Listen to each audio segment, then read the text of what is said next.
Hi there, and welcome to this webinar.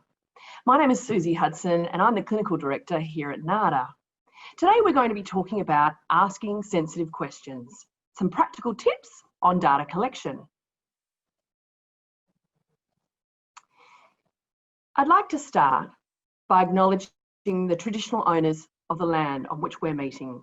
At NADA, that's the Gadigal people of the Eora Nation, and to acknowledge the traditional custodians on this land and any land on where you're meeting us today.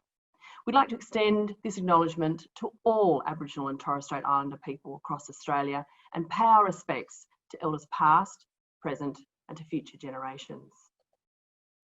I'd like to introduce the NADAbase team to you today because any of the things that I speak about and we explore, you can always touch base with Tata de Jesus, with myself, Susie Hudson, or Rosemarie Miller.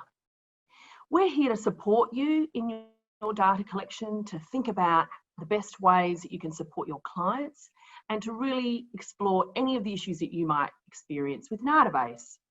You'll notice when you log on, if you're directly inputting data to NADAbase, that there's a NADAbase support function as well. So please get in touch if at any time you need our support. Today, the key learning objectives we're going to cover are really around identifying, reviewing, and some of those foundational skills in building good relationships with our clients, while absolutely informing our care planning and really ensuring that a good, comprehensive biopsychosocial assessment is completed.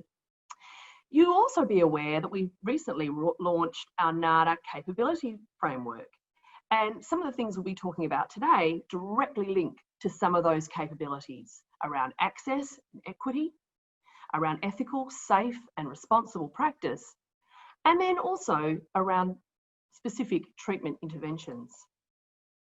Today we'll really explore some of those key foundational things we need to be considering when engaging with clients, when really starting to think about how we invite them in, really balancing what they're coming to us for, ensuring they understand the things like confidentiality and privacy, and the way in which we're going to respect them and engage them into the treatment that they've asked for. Informed consent is really key. It helps to understand why we're collecting the data that we do, and two, to understand where that data goes. We're really wanting to set the tone for asking questions, but also ensuring that when a person leaves our service, that they feel like they have had their needs met. And so there's a really delicate balance that we need to think about. We'll also be really exploring the range of questions that are asked as part of data collection in supporting someone in treatment. And we'll explore the screeners and also the client outcome measures that are included in NADAbase. We'll start with confidentiality and privacy. Now, what we know is that privacy is steeped in legislation, and what that means is any information that we're collecting, any interaction that we're having, that there are pieces of information that are collected and stored. That means that our clients need to understand how and why that happens. Confidentiality is also around people's rights to have their privacy protected by us and to be clear about what information will be shared with whom and for what purpose. So it's really important as we set up a space that's safe for somebody that they understand what the limitations are to privacy and confidentiality in a health service, but also to ensure that they know that when they're sharing very intimate and personal details, that we're going to be very considerate of those. One of the things that helps me in this process is always thinking about any documentation that I might make in relation to that client. How is it serving them and their treatment? And if, for example, those records were to be subpoenaed, that is by a court, any of the information that would be disclosed in a courtroom in that space with a client and perhaps family members, would they be comfortable with that? So it's about checking in with clients as you go along. It also tells us something about the need to revisit the importance of privacy and confidentiality, that it's not one conversation that we have, it is a conversation we revisit as we go along in the client journey. We also need to take into account ethical considerations, and this is certainly some of the learnings that we have, not only in the treatment space, but in the research space. It's really important that when we're talking with our clients, that we let them know that it's possible that sometimes the data we use will be used to inform public health endeavours. So that is to say, if we're talking about alcohol and other drug use, sometimes the information that is collected through a treatment episode is absolutely de-identified, but used to tell us something about who's accessing treatment. What sorts of substances are being used out there in the community? And that helps, obviously, in the development of policy. That's why it's really essential that we explore and discuss this with clients at multiple time points throughout the treatment process. Ethics really tells us something too about always being mindful and holding in the sessions or in the interactions we have with clients, that idea of respect for people as human beings, that we really think about what are the benefits of understanding the whole person and how this informs not only their individual treatment, but also might tell us something about an experience for certain populations in our society.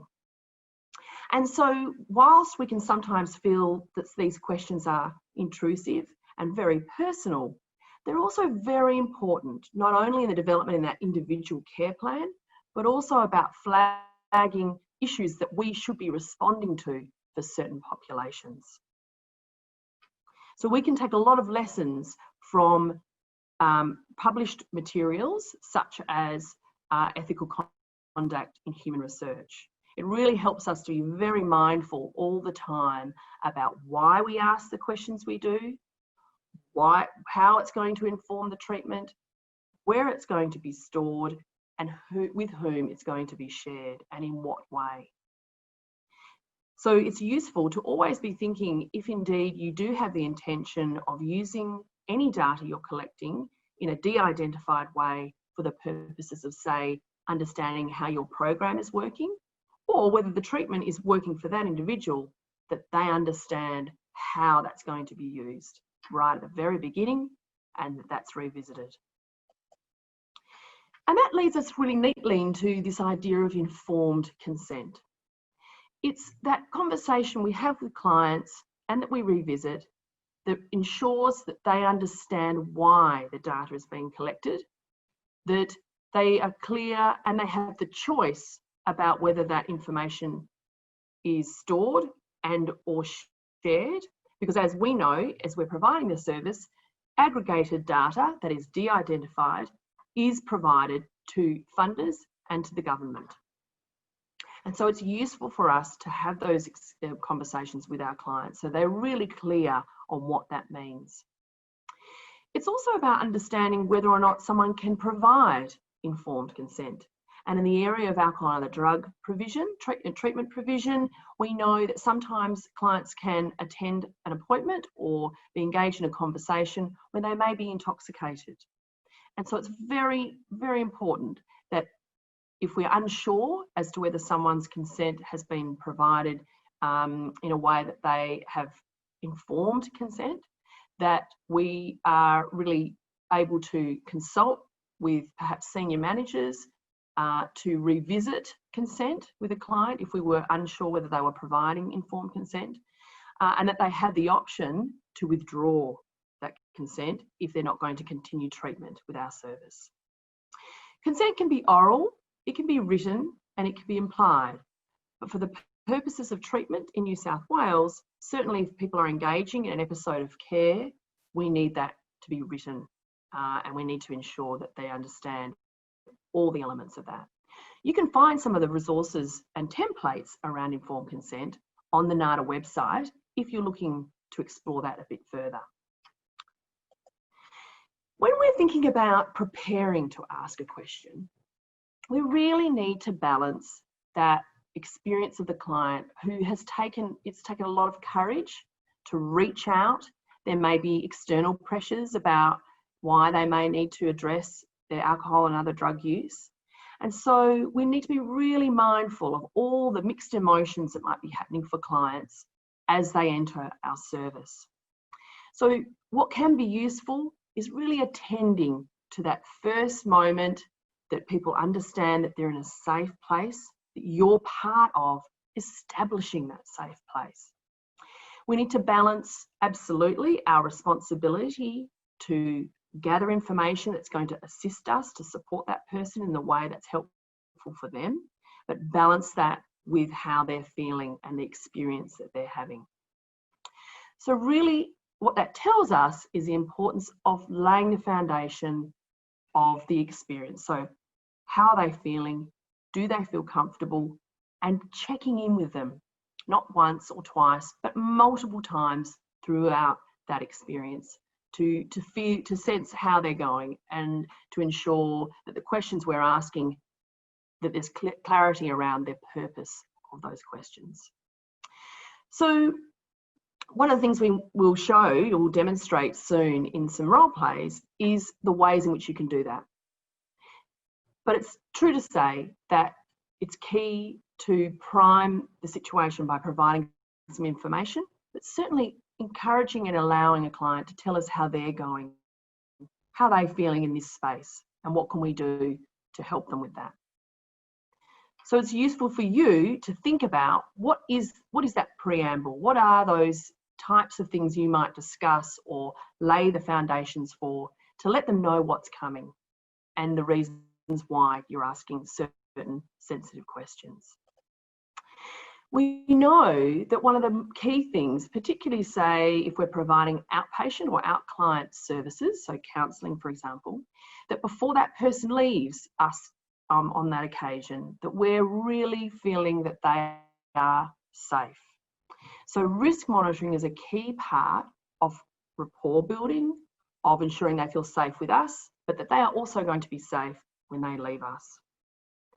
So as we ask the questions, we're really looking for all of those cues, those physical cues, cues in the voice, cues in the body language for how someone is feeling, and checking in with that to ensure that we're not making assumptions about how someone feels. We're also really thinking too about asking very direct questions about people's safety. Sometimes this can feel a bit uncomfortable, but absolutely it's imperative that we ask clear questions so that someone is able to give us a clear response. Another thing to be considering, particularly around setting the tone for how you ask these questions, is indicating that these are questions you ask all of the people that come through the door. That this is part of how you routinely attend to your duty of care in their health provision. And so there you start to indicate to someone that this is not something that you are asking specifically of them, but something you ask of all the people that come through the door. The other aspects in terms of risk monitoring is really thinking about the space. So is it a space where they feel welcomed? Are there signals, even at that front desk, that indicate to them that you're a service that might be able to respond to their needs? And I'm talking here about people from different cultures. Do they feel welcome? Are they able to read things in their own language? If they're an Aboriginal and Torres Strait Islander person, is it very clear to them that your service is culturally safe? And really there can be lots of visual cues that help people feel safe and then attend to their needs. Similarly, these are also questions around people's sexuality, how they identify in terms of their gender, that we ask these questions in ways that really engage someone and provide them the opportunity to describe themselves in the ways that they feel most comfortable. And these are things that start to add to the picture of somebody and the ways in which we might respond, but certainly also pick up on potential areas where we might be able to provide support that reduces any risk. Similarly, when we're thinking about risk, it's also encouraging and opening the door for other areas where there may be situations that people could be unsafe. Those are questions absolutely around whether they have the care of children. We know that as health professionals, we have a mandatory obligation to report if any child is at risk or is concerned about, or we're concerned about their safety.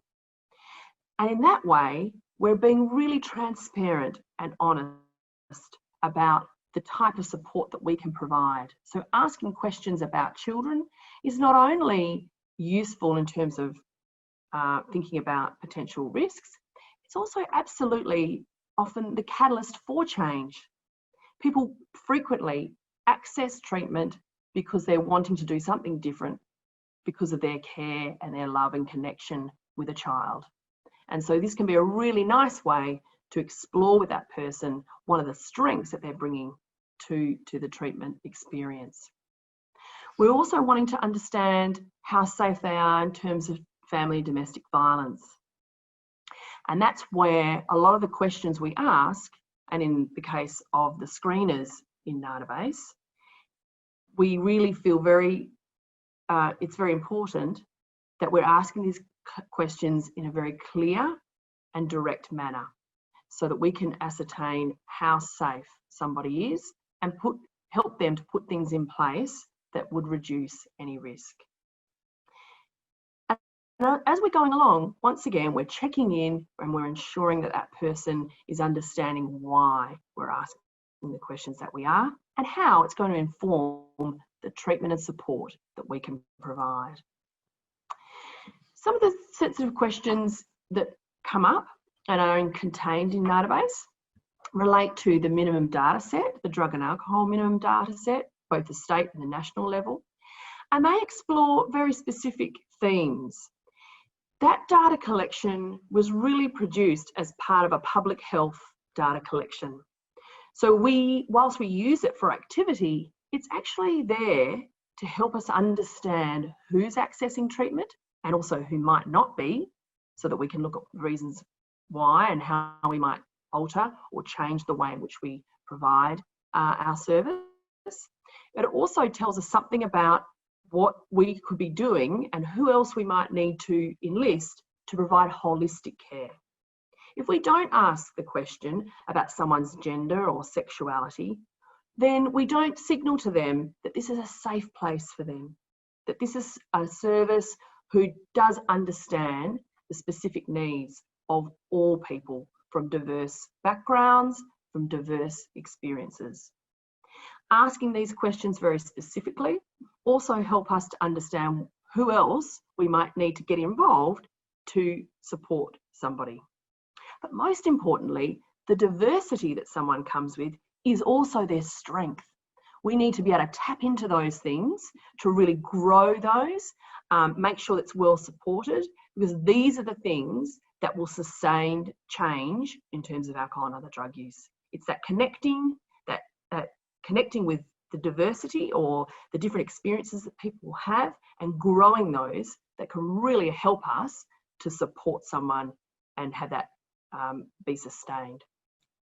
So within those, in the minimum data set, there's absolutely the importance of asking people very clearly and upfront, are they of Aboriginal or Torres Strait Islander background? That then helps us to really not only tells us something about who's accessing treatment in terms of that public health information, but also helps us design a really comprehensive care plan for that person and link them in with services if required. We've touched on briefly asking very clearly about someone's sexuality, which signals to them that this is a safe place, and we acknowledge how important that is to someone's identity. We can also absolutely inquire as to how people would like to be identified in terms of their gender. Therefore, we're stepping back from our own assumptions and inviting that conversation to be had.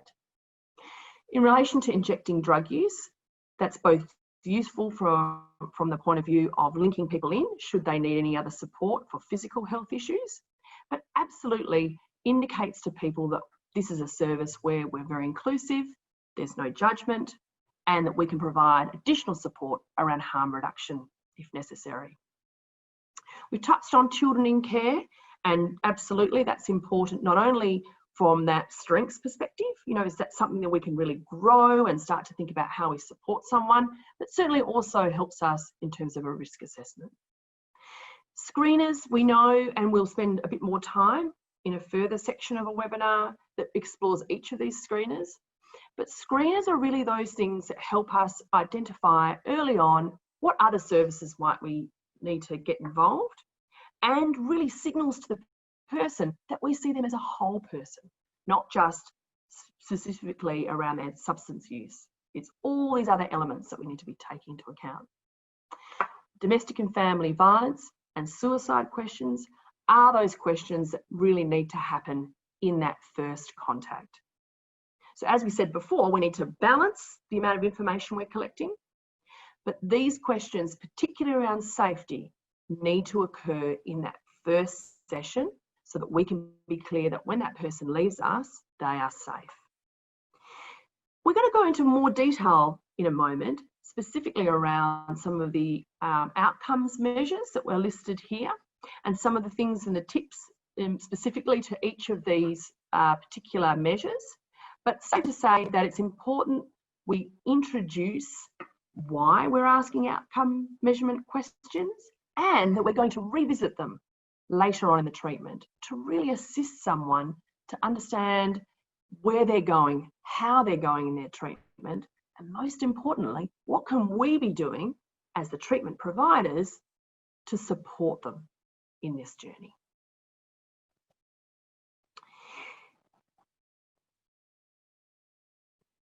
That's started the thinking around asking some of these sensitive questions. I think the key things to remember is really how we're setting the scene, how we're balancing the conversation to ensure that there's room for someone coming to see us to get something out of those initial sessions. What are they walking away with? That we're always checking in with somebody, and we're really ensuring that we explain why we ask the questions that we ask. And it's all part of a holistic treatment and care plan. We're going to take a look in a moment now about what does that look like in practice. So stay with me and we'll check that out now. Hi there, Susie Hudson here, and I'm joined by my colleague Rosemary Miller. So we're going to do a bit of a role play now to really set the scene, to show you how to balance that providing comfort and safety for the person who's coming to see you, while still also letting them know about things like privacy, confidentiality, informed consent, and also some of the data that you'll be collecting as part of their assessment. Hi there, Rose. I'm Susie Hudson and I work here at NADA. How did you find getting here today? Oh, to be honest, the traffic was a bit rough, but yeah, I was able to find a parking spot eventually. Oh, that's great. And so you're okay for parking? We'll probably be together for about an hour or so. Oh, yeah. Luckily I found a 2-hour parking spot, so yeah. Great. And can I get you a glass of water or something? Oh, no thanks. I actually had some water before I came in. Brilliant. So look, it can feel a bit strange coming along to a centre like ours, and I want to sort of ensure that you're feeling a little bit comfortable as far as is possible. Have you experienced counselling before, Rose? To be honest, actually, this is my first counselling session I've ever been to. Okay, so I can tell you that can feel a bit strange and a bit nerve-wracking, but really want you to know that part of being here today is really to work out whether we can work and I can support you. And I want you to know that if you feel at any time uncomfortable, or perhaps I'm not hearing you or understanding what you're saying, then please let me know. And if at the end of the session you feel like perhaps this wasn't right for you, my job is to help you find somewhere or someone that perhaps you can connect with. So I want you to know that from the beginning, that I'll keep checking in with you to make sure that you're feeling okay. Okay. That was reassuring, actually. I wasn't sure what to expect, but and I was a bit nervous, but that's good to know that Susie's going to work with me to help me.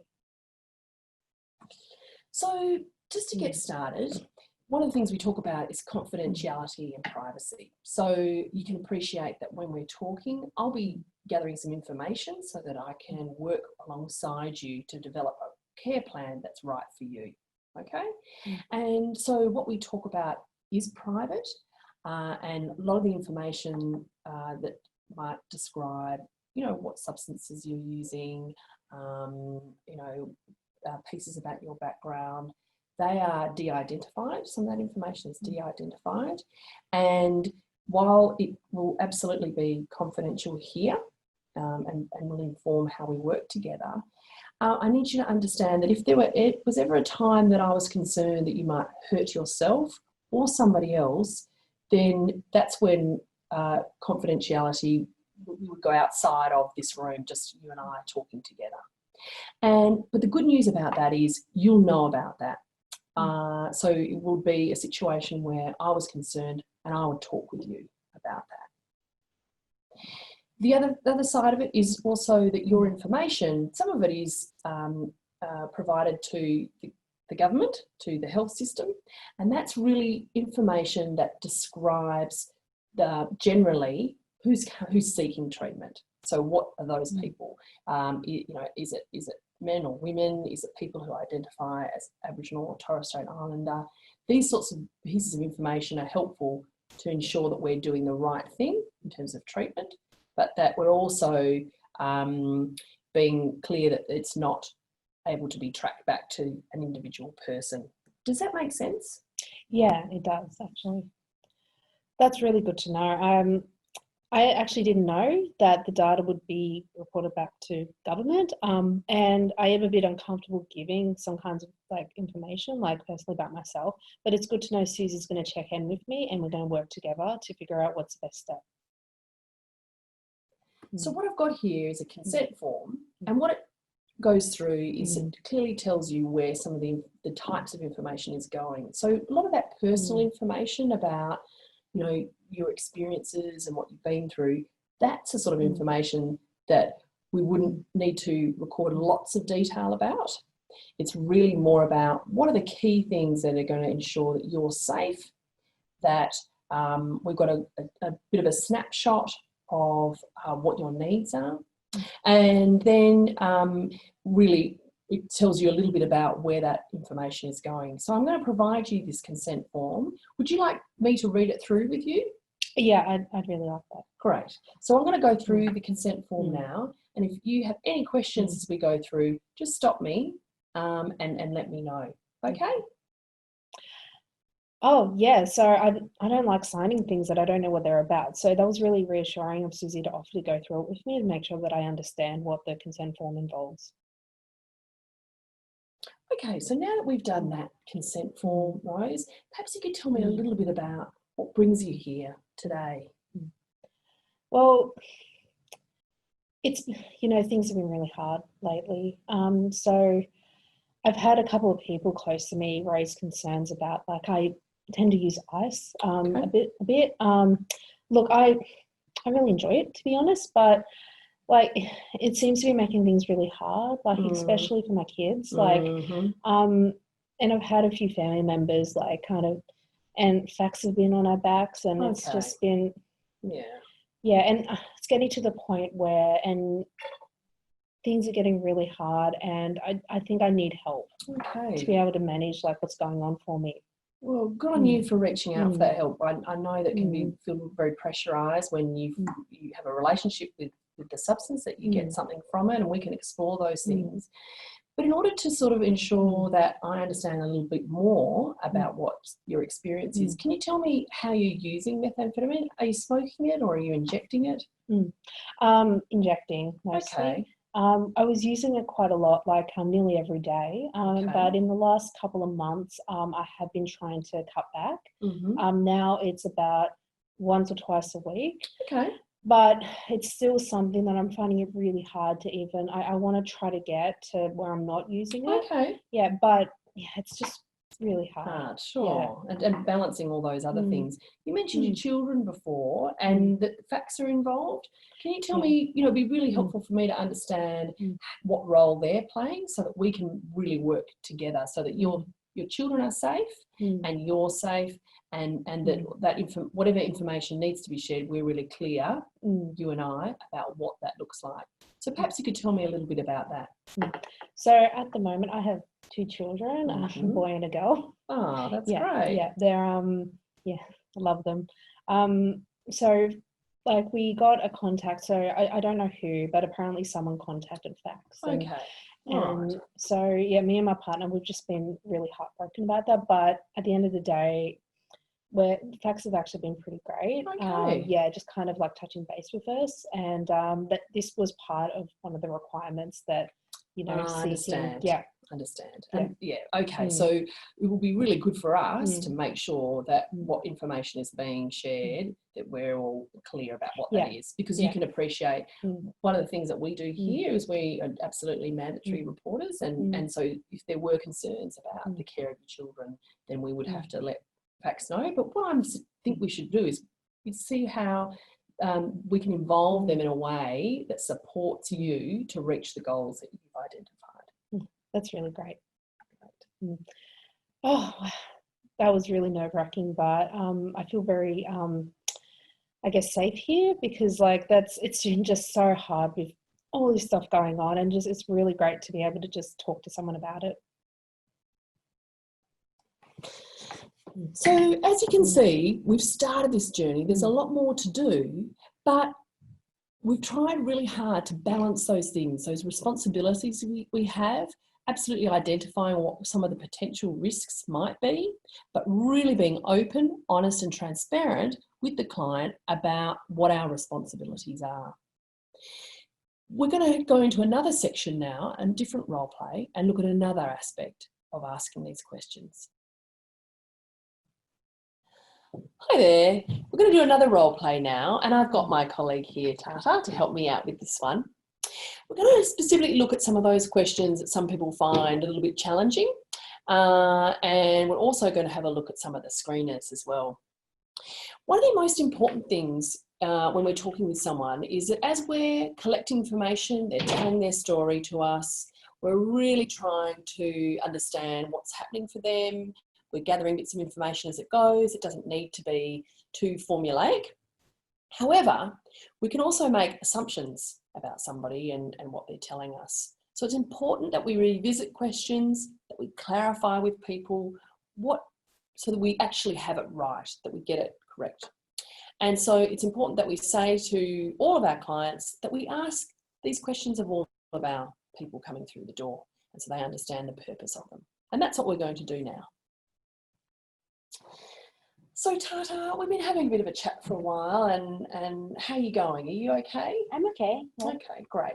Now, although you've given me lots of information about yourself and what's going on for you, I'd just like to really make sure that I have it right.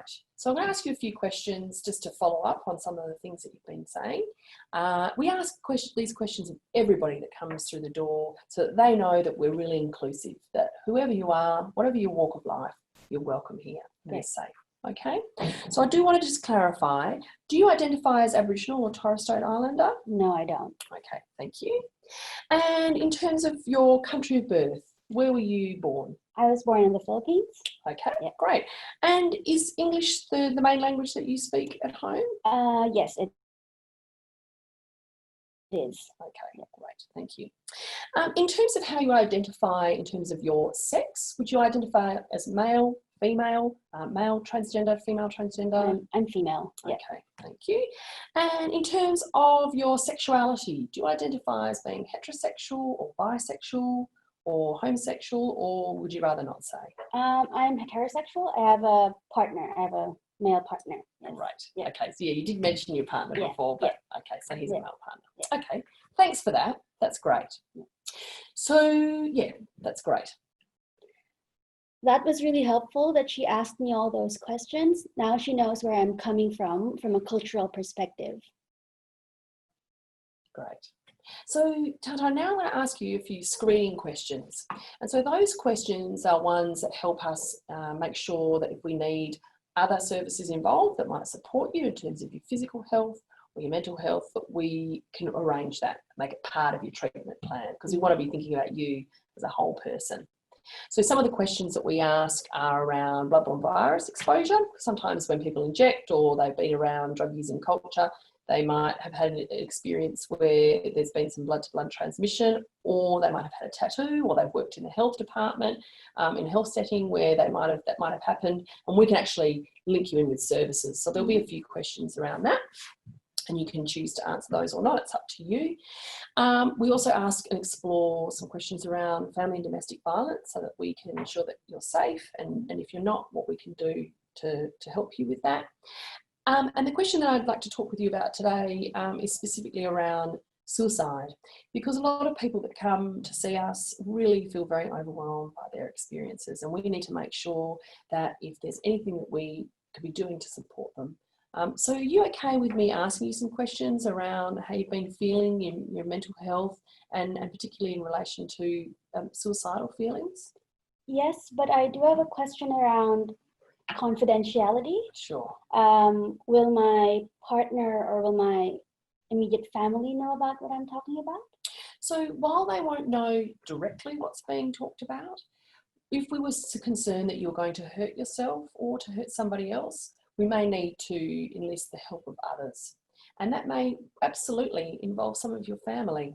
Whilst we would be wanting to get them involved to support you and the treatment that we're providing, because we can only provide one part of that treatment, we often need to look out to the community. Are there other services that can help, or also are there family members that could support?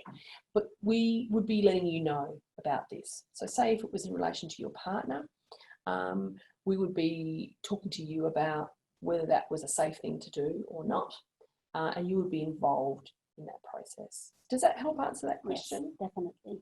Okay. So I'm going to ask you a few questions now, particularly around suicide, and really to sort of explore how you're feeling in that mental health space, if that's okay with you. Yes, I'm fine with that. Great. That was very helpful that Susie is asking me the question around suicide, because I wouldn't necessarily tell her anything about it if I wasn't asked. Hi there.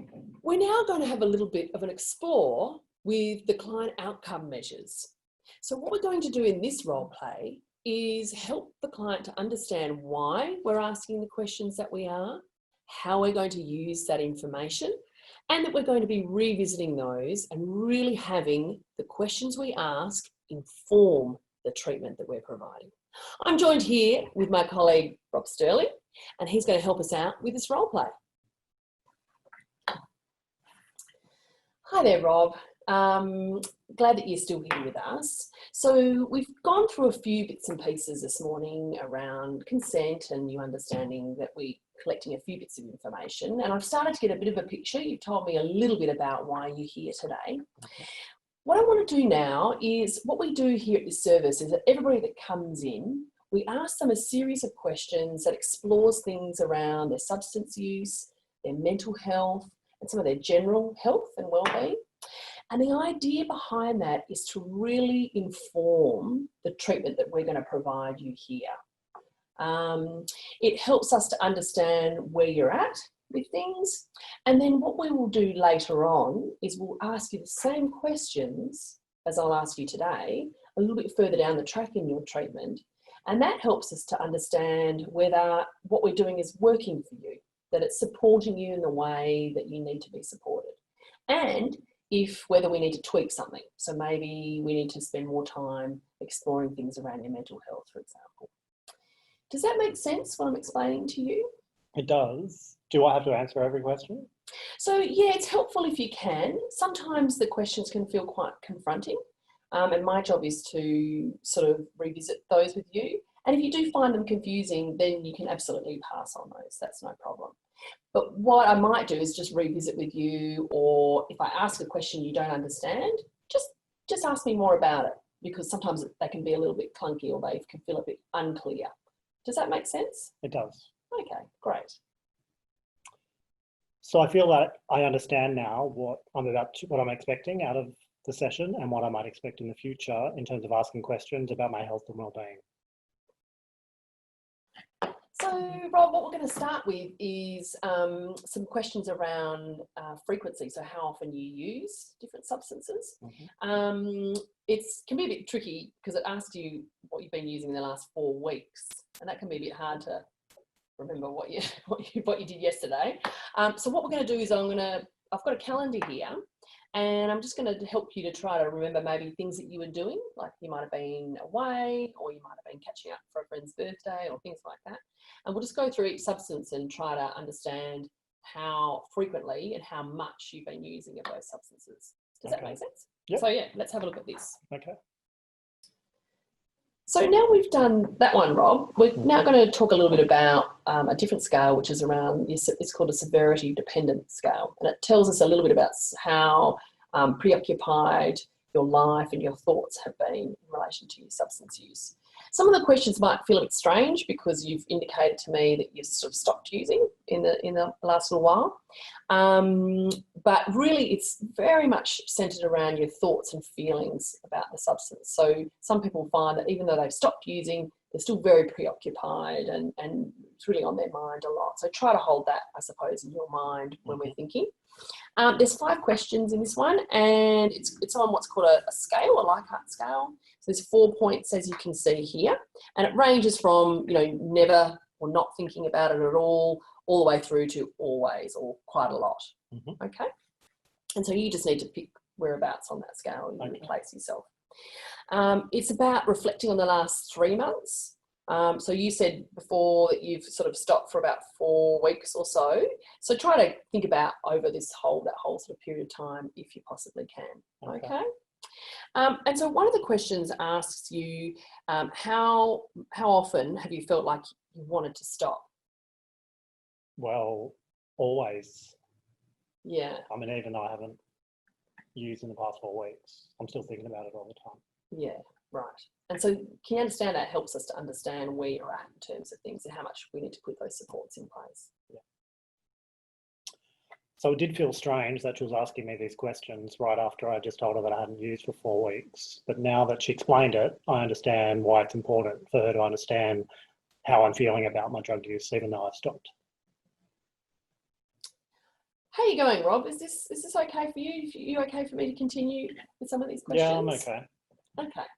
So the next set of questions is really around your mental health. And sometimes the questions can be a bit confronting, but I want you to know that we can stop at any time and I'm here to support you. Sometimes also they seem a bit the same, but not exactly the same. And there's reasons for that, but it's really trying to get a good solid picture about where you're going and how you're going in terms of your mental health. Is that okay? Sure. Okay, so like the previous questions, there's a bit of a sliding scale here. And as you can see, it ranges from none of the time on one end of the scale all the way through to all of the time. So this is reflecting on the last 4 weeks, basically, and particularly around your emotional and psychological thoughts and feelings. So I'll just go through the first couple of questions and see how we go. It asks in the last 4 weeks about how often you felt tired out for no good reason. Some of the time. Okay, great. In the last 4 weeks, about how often did you feel nervous? Most of the time. Okay. And then in the last 4 weeks, about how often did you feel so nervous that you couldn't calm down? Probably most of the time. Okay. Would that be something useful for us to really help you with, to support you with? Probably. Okay, great. We'll definitely explore that. That's something we can absolutely look at. In the last 4 weeks, about how often did you feel hopeless? Some of the time. Okay. That one can be a bit jarring at times, but you can understand that, sometimes when there's lots of pressures on our lives, it can really feel like there's no hope, that there's no sense of, being able to get out from under that. And so one of the things that you're doing right now is reaching out for some of that support. So that's something we'll definitely look to work on supporting you with. Okay. So some of those questions are really hard to answer, and I did kind of feel like you're being tripped up, or how you're supposed to respond to that. So it was really useful that she explained to me that some of them sounded similar, so I can understand that there was a purpose behind them. Okay, so we've had a deep explore into some of the measures, and certainly there'll be some more webinars coming up that look at each measure in turn. You'll notice that NADAbase Comms has also got measures that specifically explore general health and wellbeing. They explore bloodborne virus risk, and there's a nicotine dependence scale. If you're a service that's actually using the ATOP, the Australian Treatment Outcome Profile, you'll note that the first section of that survey is very similar to what's included in NADAbase Comms, and asks questions around frequency and amount of substances used. It then moves on to some specific questions that could be that are related to risk, and looks at exposure to violence, whether people have children in their care, whether they're at risk of homelessness, offending behaviour, and whether or not they're involved in employment or education. And then the third section takes a little bit more time. These are 3 scales, so not dissimilar to some of the other scales that you've seen in NADAbase Comms, but these scales are numeral or numbered scales, and they go from 0 to 10, 0 being poor and 10 being very good. And it invites you to explore with someone their physical health, their psychological health, and their general health and wellbeing. You'll need to take a little bit of time with each of these to really help the person navigate and explore, reflect on how they've been feeling, and really, I suppose, help them to expand on those experiences. So if you're looking at psychological health, you're really helping them to explore their emotions, how they perhaps have responded to loved ones or people in the community, how they're dealing with work-life balance, those sorts of things. In relation to, say, the physical health scale, you'd be really exploring, whether they have felt like they had any energy, have they found particular tasks around the house or in the community a challenge, those sorts of things. And then the general health and wellbeing, of course, is bringing some of those things together, how they felt, their health has been overall. It's really important that you spend a little bit of time on those so that you can try to gain as accurate in a picture for that person as possible, so that it's useful to then revisit at a later stage and see how perhaps the treatment or how they've been progressing. Well, that's a bit of a summary of the outcomes measures. I'd like you now to really think about, if you haven't already, popping some questions into the chat box. We're now going to have a bit of a Q&A.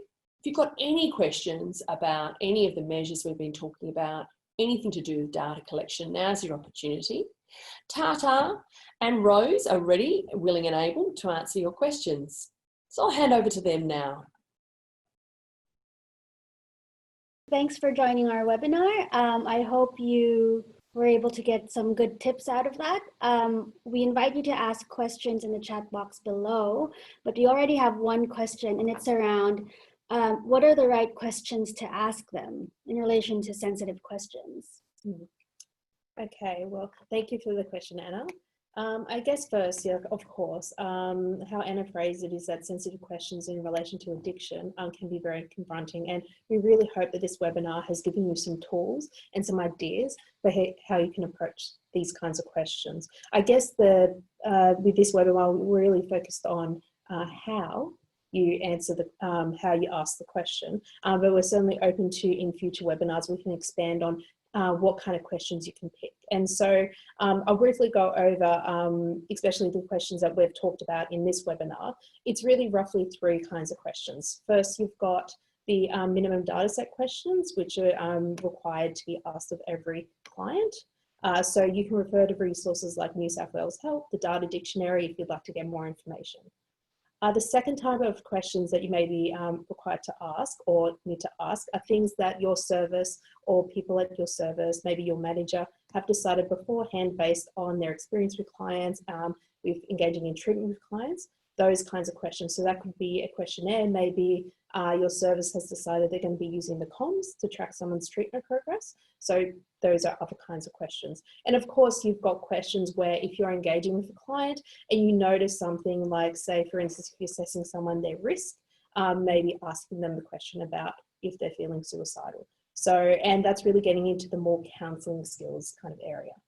It's always thinking about creating a safe space for that client.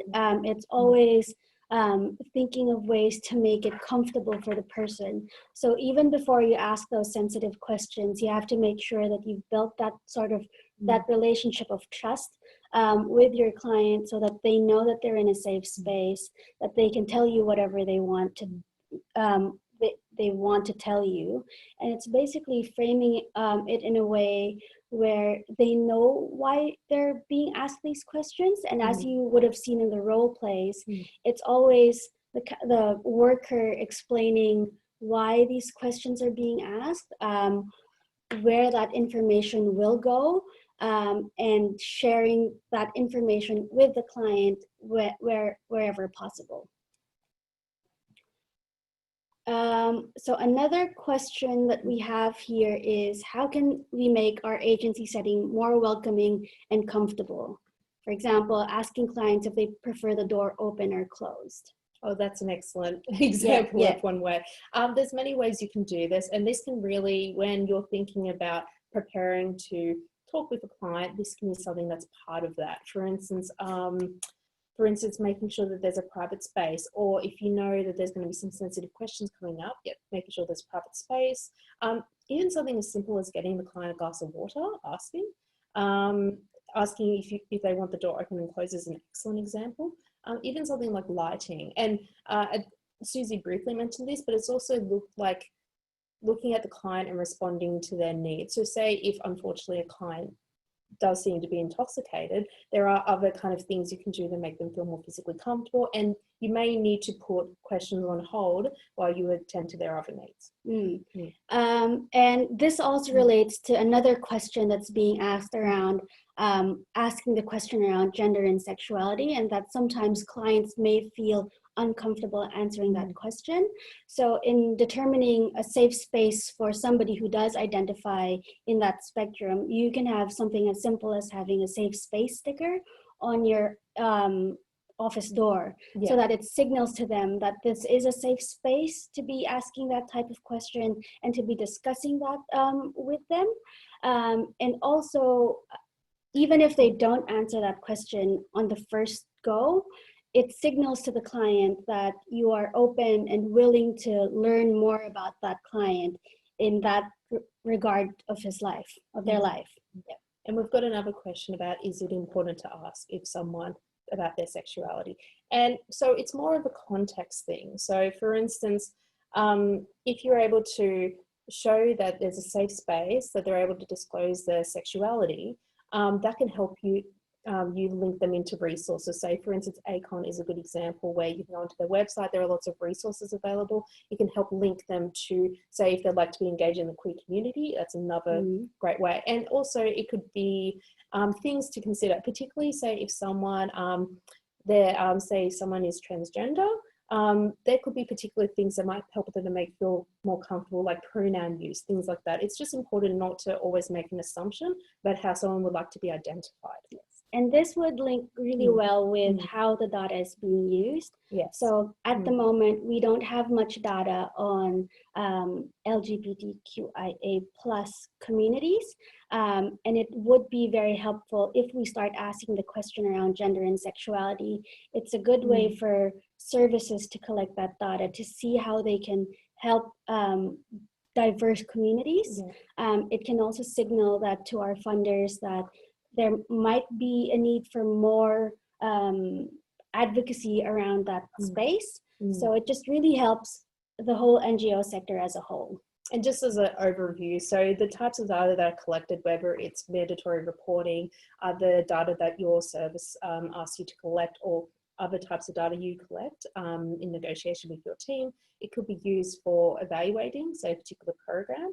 It could be used in the public health space, like looking at trends of treatment across Australia. It could be used for research, so trying to see patterns in data, in types of data that's collected and the types of people engaging in services. There's a whole range. Now there's another question around asking BBV and sexual health questions, which sometimes is a bit jarring to certain communities and certain clients. And the way that I would respond to this is by looking at the role play that Susie did with myself and just explaining that it's asked of every client that comes into the door. So it's just letting them know that they're not being singled out because of how they look, and that we don't assume that these things are happening to that particular client, but it's something that the service does, like a very blanket statement for everyone. Yeah. And the other thing you consider with asking that, I guess the key is that if, say, for instance, the specific example noted here is that if someone's nominated alcohol as a primary drug of concern, if you ask the question about injecting use once, seeing if that can be somehow recorded and kind of passed on, so the client doesn't need to keep re-answering the same question over and over.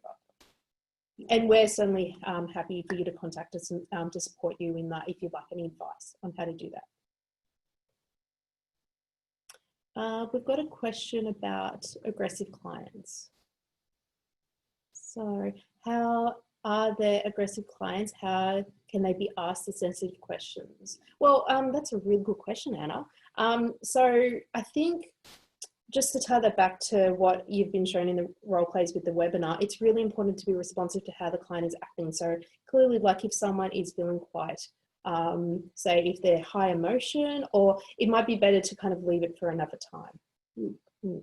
And it's always just linking it back to creating that safe space. So if the client is a bit agitated at the moment that you're speaking to them, then it's always de-escalating that and trying to make them calm down and basically refocus. Yeah, and the priority is always about if, say, you get into a situation where you may have the opportunity to ask a couple of questions, it's really the risk management ones, that you want to focus on.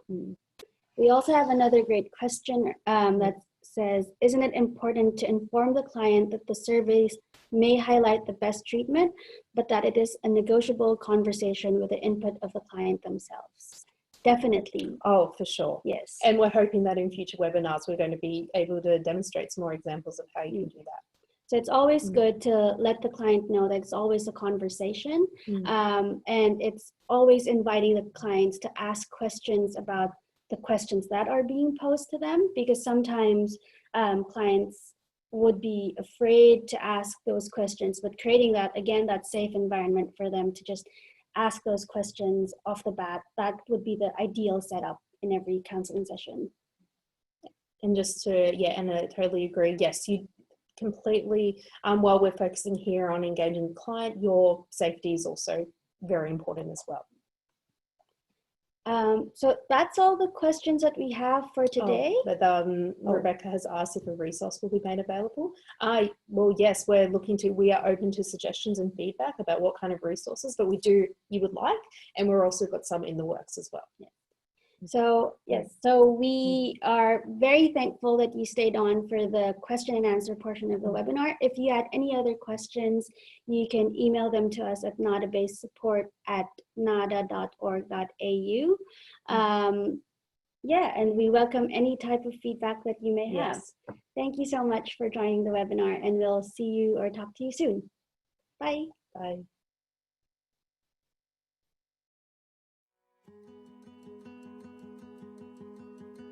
Hello and welcome to Wellbeings, a short animation series with practical science-backed tips and tricks to reduce stress and enhance health and wellbeing. As governments around Australia make cautious moves towards lifting COVID-19 restrictions, it's time to start thinking about life beyond lockdown. On today's episode of Wellbeings, we'll look at 6 practical tips for easing back into life after lockdown. These tips come to us from our friends over at the Black Dog Institute, who've written a fantastic article on After COVID-19, What Will Normal Life Be Like? We've included links to this article below, so please check it out and share. 6 tips for easing back into life after lockdown. 1. Take it slowly. Simple things like doing the grocery shopping, driving a car, or spending time with friends might feel strange as you move back into your post-lockdown life. Take note of how you feel and consider speaking to your GP if feelings of anxiety persist or worsen. 2. Rebuild your relationships. It's been a while since you've physically seen your friends and family members, and remember, they've changed as much as you have. Spend some time together processing the experience, rebuilding bonds and supporting one another as you move into the next phase of your relationship. 3. Look for opportunities. The federal government is offering heavily subsidised undergraduate and postgraduate certificate courses for people who have been financially displaced by COVID-19. If you're looking to enhance your current skill set or to retrain in a new field, a new qualification could help you move forward. 4. Seek help early. Everyone reacts differently to change. Feelings of anxiety, difficulty sleeping, changes to your appetite, irritability, and bouts of crying are all signs you may need some extra support. 5. Reflect on your experience. Rather than focusing on going back to your old life, take some time to think about whether the lockdown experience could help you make positive changes going forward. Have you realised you want to work less, exercise more, or make more effort to spend time with friends and family? Make a list of new habits you'd like to embrace and start implementing them one by one. 6. Remember the advice. Wash your hands regularly, keep a safe distance from others, and keep up with the rules as they change so you know what you can and cannot do. Remember, these rules have been very effective at keeping the infection rate low in Australia. For wellbeing resources specific to the needs of AOD workers, please visit workerwellbeing.nada.org.au. Thanks for watching.